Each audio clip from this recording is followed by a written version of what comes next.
Have you ever stopped to think about your last name? That word that follows you everywhere, that appears on every document, that connects you to your ancestors across centuries. We take it for granted, don't we? It's just there, a given fact of our existence. But what if I told you that this seemingly simple identifier holds within it one of the most perplexing mysteries of human civilization? Consider this: there are over 8 billion people on this planet. 8 billion unique individuals, each with their own face, their own fingerprints, their own DNA. Yet when it comes to surnames, we see something bizarre, something that defies the logic of such enormous diversity. Millions upon millions of people share just a handful of names. In China alone, the surname Wang is carried by over 100 million people. In Korea, nearly half the population bears one of just 3 surnames: Kim, Lee, or Park. And it's not just Asia. Walk through any city in the Western world and you'll encounter an endless parade of Smiths, Johnsons, Millers, and Browns. How is this possible? How can 8 billion supposedly unique human lineages be compressed into such a narrow catalogue of family names? The official explanation, the one we're taught in school, seems simple enough. Surnames, they tell us, emerged naturally during the Middle Ages as populations grew, and communities needed better ways to distinguish between all the Johns and Marys. A man who worked with metal became John Smith. A man who lived by the mill became William Miller. A man with dark hair became Thomas Brown. Simple, practical, and perfectly logical. But here's where the story starts to crack. If surnames developed organically, independently in different regions, at different times, for purely practical reasons, then why do we see such striking similarities across cultures that supposedly had no contact with each other? Why do naming patterns on opposite sides of the world mirror each other with such precision? And most troubling of all, why did the system appear so suddenly, so uniformly, across vast geographical distances, as if implemented by a single coordinating force? Let's start with what we're told is the natural evolution of surnames. According to mainstream history, before surnames became common, people were identified simply by their given name, perhaps with some additional descriptor. John the blacksmith, Mary, daughter of William, Thomas, who lives by the oak tree. This worked fine, we're told, when communities were small and everyone knew everyone else. But as populations grew and society became more complex, confusion arose. Too many Johns, too many Marys. Something had to change. And so, around the 11th and 12th centuries in Europe, this story goes, people began adopting hereditary surnames. These fell into 4 main categories. Occupational names, based on what a person did for a living. Smith, baker, carpenter, tailor. Patronymic names, derived from the father's name Johnson, meaning son of John. Davidson, Peterson, Williams. Toponymic names, based on where someone lived. Hill, Brook, Wood, London. And descriptive names, based on personal characteristics. Brown, Short, Armstrong, Swift. The narrative presents this as a gradual organic process. Different communities solving the same problem in similar ways. But let's pause and think about this critically. We're talking about a fundamental reorganization of how human beings identified themselves. A shift from fluid, descriptive identifiers to fixed, hereditary labels that would be passed down through generations. This is not a small change. This is a complete transformation of the social fabric. And here's what's truly strange. This transformation didn't happen slowly, region by region, over centuries. It happened everywhere at roughly the same time. By the 13th and 14th centuries, hereditary surnames were becoming standard across Europe, from England to Italy, from Spain to Poland, different languages, different cultures, different political systems, yet all implementing the same basic system within the span of a few generations. Does that sound natural to you? Does that sound like independent, organic development? Or does it sound more like a coordinated policy? Like someone, somewhere, made a decision that this was how people would be identified from now on, and that decision was implemented across vast territories simultaneously. Let's look at the numbers, because the mathematics of surname distribution is where the official story truly falls apart. If surnames developed naturally, based on occupation, location, and personal characteristics in thousands of different communities, we would expect to see enormous diversity. Think about it. Every village had its own geography, its own trades, its own unique features. A village by the sea would have different occupations than a village in the mountains. A region with red clay soil would have different landscape descriptors than a region of limestone hills. Yet, what do we actually see? A stunning concentration.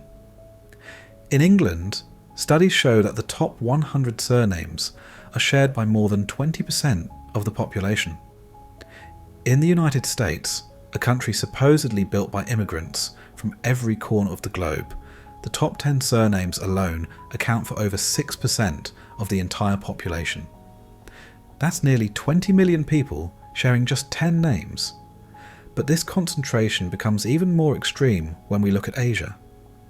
In Korea, as mentioned, the three most common surnames, Kim, Lee, and Park, are carried by nearly 45% of the population. That's 1 out of every 2 people. In Vietnam, the surname Nguyen belongs to nearly 40% of the entire nation. And in China, the top 100 surnames encompass roughly 85% of the population. That's over 1 billion people sharing just 100 family names. From a statistical standpoint, this makes no sense. Even if we accept that certain occupations were common, like smithing or farming, there should still be regional variations, linguistic differences, and local peculiarities that would create far more diversity. The probability of such extreme concentration occurring naturally is vanishingly small. It's as if someone took a list of approved surnames and distributed them to the population, limiting choice rather than allowing natural variation. And then there's the question of timing. We're told that surnames became necessary as populations grew and societies became more complex. But here's a curious fact. In many parts of the world, hereditary surnames didn't become mandatory until surprisingly recently. In some European countries, governments didn't require fixed surnames by law until the 18th or even 19th centuries. Before that, people could and did change their surnames, or use different ones in different contexts. What changed? Why did governments suddenly care so much about fixing people's identities with permanent hereditary names? The official explanation is administrative convenience. Growing bureaucracies needed better record keeping. Taxes had to be collected. Military service had to be organised. Land ownership had to be documented. All perfectly reasonable justifications on the surface. But let's think deeper. What does a fixed hereditary surname really do? It doesn't just identify you. It chains you to a lineage. It creates a paper trail that can be followed backward and forward through time. It makes you trackable, classifiable, controllable. In a world where most people were illiterate and had no documentation, your surname became your brand, your label in the system. And once it was established, it was nearly impossible to escape. Consider how surnames were actually assigned in cases where people didn't already have one. In many instances, government officials simply gave people names, often based on superficial characteristics or even arbitrary choices. Jews in Europe were frequently forced to adopt Germanic surnames in the 18th and 19th centuries, chosen from approved lists. In some cases, people had to pay for the privilege of getting a respectable name, while those who couldn't afford it were stuck with ridiculous or demeaning surnames. This doesn't sound like a natural, organic process. This sounds like a cataloguing system, a way to organise and control a population by assigning each family unit a permanent identifier that would be inherited by all descendants. Once you have that system in place, you can track bloodlines, monitor movements, enforce laws, and maintain social hierarchies with unprecedented efficiency. Now let's examine the content of these surnames more closely, because this is where things get truly suspicious. We're told that occupational surnames arose because people were identified by their work. John the Smith became John Smith. But here's a question that should trouble anyone thinking critically about this. Why are the most common surnames in every language based on the exact same set of occupations? Smith is the most common surname in the English-speaking world. In Germany, it's Schmidt. In France, Lefebvre. In Spain, Herrero. In Poland, Kowalski. In Arabic, Haddad. In Hebrew, Nagar. All of these mean the same thing: metalworker, blacksmith. The exact same occupation, preserved in the most common surname across completely different linguistic and cultural traditions. The same pattern repeats with other trades. Miller appears in English, Müller in German, Molina in Spanish, Molinaro in Italian, Melnik in Ukrainian. All meaning Miller, all among the most common surnames in their respective languages. Carpenter, Zimmermann, Carpentier, Charpentier. The pattern is undeniable. On the surface, you might think this proves the official story. Of course, these are common surnames, because these were common occupations. Blacksmiths and millers were essential in every community, so naturally their descendants would be numerous. But here's the problem with that explanation. These weren't actually the most common occupations. In medieval Europe, the vast majority of people were agricultural workers, peasants farming the land. Yet surnames related to farming are relatively rare. Where are all the farmers, ploughmen and harvesters? They exist, but they're not dominant. Instead, the most common occupational surnames are those of specialised craftsmen, who would have made up a much smaller percentage of the population. Furthermore, if we're talking about truly common occupations, why aren't religious roles better represented? In medieval society, the church was one of the most powerful institutions, with clergy present in every community. Yet surnames like priest, monk, or bishop are uncommon. Why? If the system developed organically based on occupation, shouldn't we see much more diversity reflecting the actual distribution of jobs in medieval society? The answer perhaps is that these surnames weren't chosen based on what people actually did. They were assigned from a limited list of acceptable options. Someone at some point decided that Smith, Miller, and Carpenter were appropriate surnames for the general population. These became the standard options, repeated across languages and cultures, because they were part of a coordinated system, not the result of independent development. Then there are patronymic surnames, those based on the father's name. Johnson, son of John. Davidson, son of David. These seem straightforward enough, until you realise that they also show suspicious patterns. In Scandinavia, patronymic surnames like Anderson, Peterson, and Johansson are overwhelmingly dominant. In Iceland, this system is still in use today, with most people's surnames changing each generation based on their father's first name. But here's what's strange: if patronymic surnames, if developed naturally, we would expect to see much more variety in the base names. After all, people had thousands of different first names throughout history. Yet the most common patronymic surnames are based on just a handful of names: John, William, Thomas, Robert, Richard. These names, and their equivalents in other languages appear over and over again, forming the root of countless surnames. Why? What made these particular names so dominant that they became the foundation for hereditary surnames across entire populations? The official explanation is that these were popular saints' names, spread by the church. But that doesn't fully explain the extreme concentration. There were hundreds of saints. Why did just a few names become so overwhelmingly common?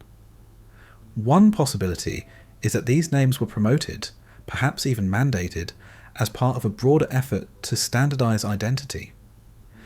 If you control the pool of acceptable first names, and then create hereditary surnames based on those names, you've effectively limited the diversity of the population's identifiers to a manageable set. This makes tracking and administration much easier. Now let's turn our attention to the geographical dimension of this mystery. We've been talking primarily about Europe, but the surname phenomenon is truly global.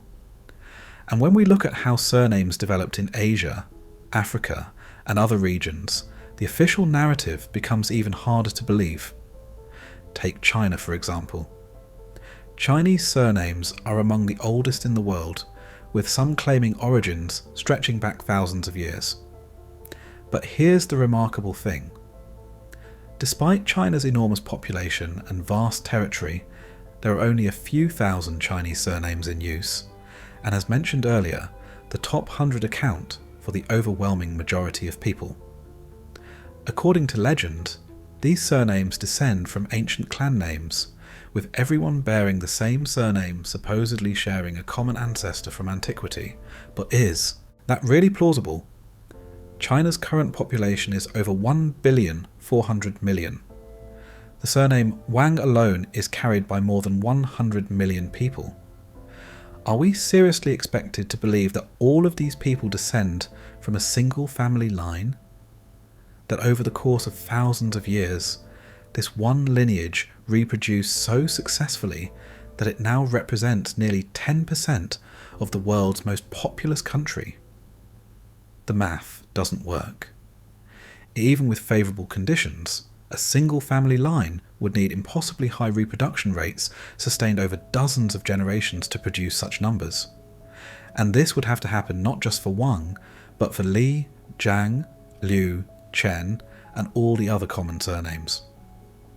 The probability of this occurring naturally is essentially zero.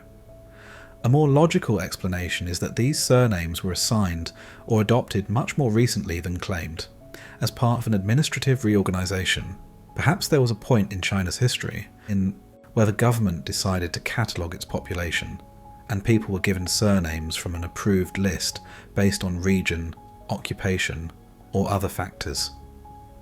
Over time, the origin story was pushed back into mythology, creating the illusion of ancient family lineages that may not actually exist. Korea presents an even more extreme case. As mentioned, nearly half of all Koreans share just 3 surnames: Kim, Lee, and Park. The official explanation is that these are the names of the old royal families and noble clans, and that many people adopted these prestigious names to improve their social standing. But again, the numbers are too extreme to be explained by voluntary adoption alone. If surnames could be freely adopted based on aspiration, we would expect much more diversity, with people choosing all manner of impressive sounding names. Instead, we see tight concentration around a few specific options, suggesting that these weren't choices at all, but assignments. Someone decided that the population would be divided among these surname groups, and that's what happened. Vietnam shows the same pattern. The surname Nguyen is carried by nearly 40% of the population. The explanation given is that during certain historical periods, people took on the surname of the ruling dynasty to show loyalty or to escape persecution. But once again, the uniformity is suspicious. If this were a grassroots movement of people independently choosing to adopt the same name, we would expect to see more variation in timing and distribution. What we see instead looks like a top-down imposition. A decision was made, perhaps by a conquering power or a centralising government, that the population would be reorganised under a new surname system, and the vast majority were assigned to the Nguyen category. The historical narrative was then constructed to explain and legitimise this reorganisation. This brings us to a crucial point. In every culture where we see extreme surname concentration, there are historical periods of major political upheaval, conquest, or centralisation that coincide with the establishment or reorganisation of the surname system. In Europe, the rise of hereditary surnames parallels the growth of centralised monarchies and bureaucratic states. In Asia, surname systems became rigid during periods of imperial consolidation and administrative reform. This is not a coincidence. Surnames are a tool of statecraft. They allow governments to count, track, tax and control their populations with far greater efficiency than was possible when people used fluid, changeable identifiers.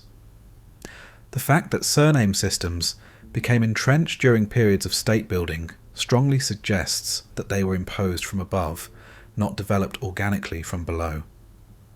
Let's consider another peculiar aspect of this mystery: the sudden appearance of surname documentation.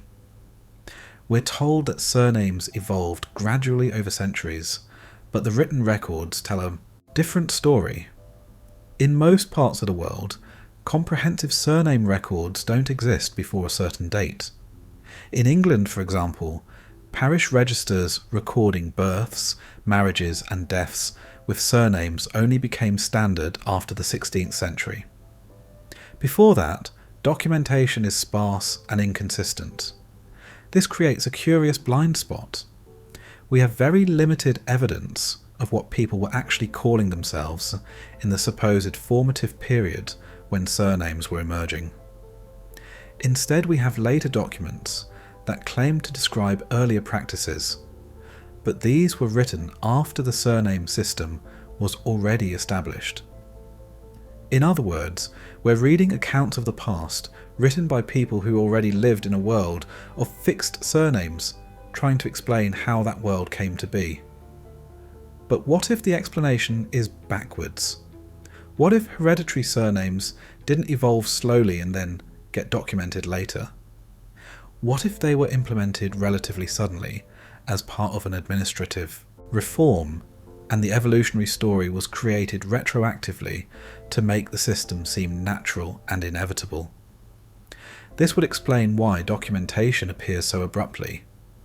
It would explain why surnames seem to crystallize simultaneously across large regions. And it would explain why the diversity we would expect from a natural organic process is absent. The system was designed, imposed, and then a historical narrative was constructed to justify it. There's another layer to this mystery that we need to examine: the question of inheritance patterns. In most cultures, surnames pass from father to children. This patrilineal system is presented as natural and universal, but it's actually neither. In many cultures throughout history, names and lineage were traced through the mother's line, or through both parents, or through the clan as a whole. The idea that your surname must come from your father is not a universal human constant. It's a specific cultural choice. So why did the patrilineal surname system become so dominant? One answer is patriarchy, the consolidation of male power in society. By making surnames pass through the male line, you create a system where family identity and inheritance are controlled by men. Women become invisible in the genealogical record, their birth surnames erased upon marriage. But there's a more practical reason from the perspective of social control. A patrilineal surname system creates clear, unambiguous lines of descent that can be tracked through official records. It simplifies the administration of property rights, inheritance laws, and legal responsibility. It makes it easier to determine who belongs to which family, who owes taxes to whom, and who can claim what privileges. In short, It's an efficient system for a centralised bureaucracy. And the fact that this system was adopted so widely, even in cultures with very different traditions around gender and family, suggests that it was promoted or imposed by centralising authorities who saw its administrative advantages. Now we need to address the elephant in the room, the alternative explanation that some researchers have proposed. What if the extreme concentration of surnames, the suspicious timing of their implementation, and the coordinated nature of their spread across different cultures points to something even more radical than administrative reform? What if it indicates a much more recent and much more dramatic reorganisation of human civilization than official history admits? Some theorists argue that the world we know, with its current population and its current systems of identification and control, is far younger than we're taught. They point to the lack of documented ancestry for most families beyond a few generations, the sudden appearance of bureaucratic systems in the 18th and 19th centuries, and the curious gaps and inconsistencies in historical records. According to this view, there may have been a global catastrophe, or reset in the relatively recent past, perhaps in the 18th or early 19th century, that disrupted or destroyed much of the existing civilization. In the aftermath, a new system was built, and part of building that system involved assigning identities to a population that had lost or never had clear genealogical records. Under this scenario, surnames weren't inherited from ancient family lines. They were given out, assigned from approved lists by authorities organising a new social order. This would explain why we see such concentration and such similarity across cultures. It would explain why most people can't trace their ancestry back more than a few generations.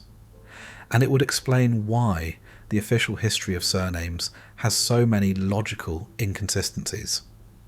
Now, I'm not saying this alternative explanation is necessarily true, but I am saying that the standard explanation we're given doesn't hold up to scrutiny. The numbers are wrong, the timing is suspicious, the patterns are too uniform. Something about the official story of surnames doesn't add up. Let's look at one more piece of evidence, the mystery of missing surnames. If surnames developed naturally over centuries, we would expect to see a continuous spectrum of surname origins from very ancient to very recent. We would find surnames that can be clearly traced back to Roman times, medieval times, and every century in between, gradually accumulating as populations grew and naming systems evolved. But that's not what we find. Instead, there's a curious clustering. Most surnames that can be documented appear within a relatively narrow time window, roughly between the 12th and 16th centuries in Europe, with similar concentration periods in other regions. Before that window, documentation becomes sparse to non-existent. After that window, the system is already established and new surnames become rare. This clustering is exactly what we would expect if surnames were implemented as a deliberate policy during a specific historical period, rather than evolving gradually over a long span of time. It's as if someone threw a switch, and suddenly the world had surnames where it hadn't before. Moreover, when we try to trace specific surnames back to their origins, we often hit a wall. The paper trail goes back a certain number of generations, and then it simply stops. There are no earlier records. The surname appears to begin at a specific point, with no clear antecedent. This is strange if surnames truly evolved from earlier naming practices. We should be able to see the transition, the gradual shift from John the Smith to John Smith in family records. But often, that transition is invisible. The surname simply appears fully formed in the historical record. This brings us back to the central mystery. Why do billions of people share such a small number of surnames? Why is the distribution so concentrated, so uniform across cultures, and so resistant to the diversity we would expect from natural organic development? The answer, I believe, is that surnames are not, and never were, a natural bottom-up phenomenon. They are a top-down system of population management implemented by centralised authorities for purposes of control, taxation and administration.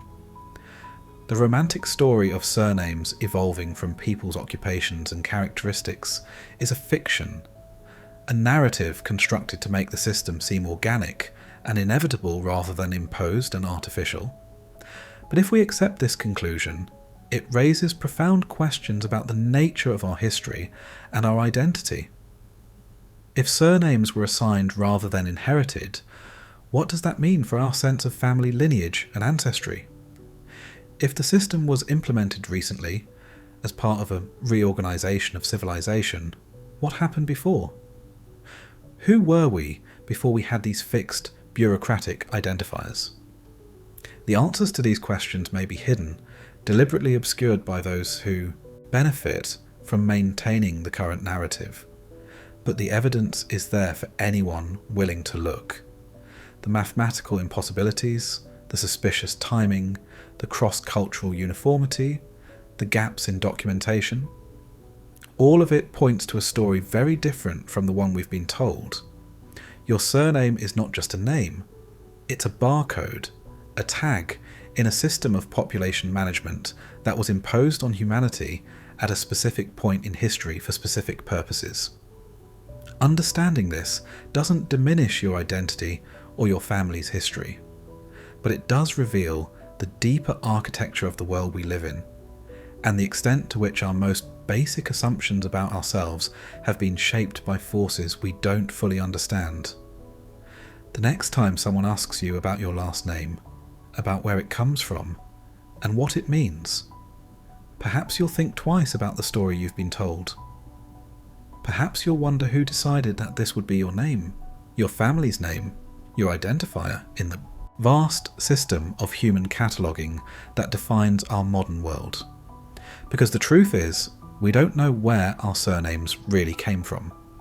We don't know why they're distributed the way they are. We don't know why the system emerged when it did, or who designed it. All we know is that we've been given a name, told it's our inheritance, and expected not to ask too many questions.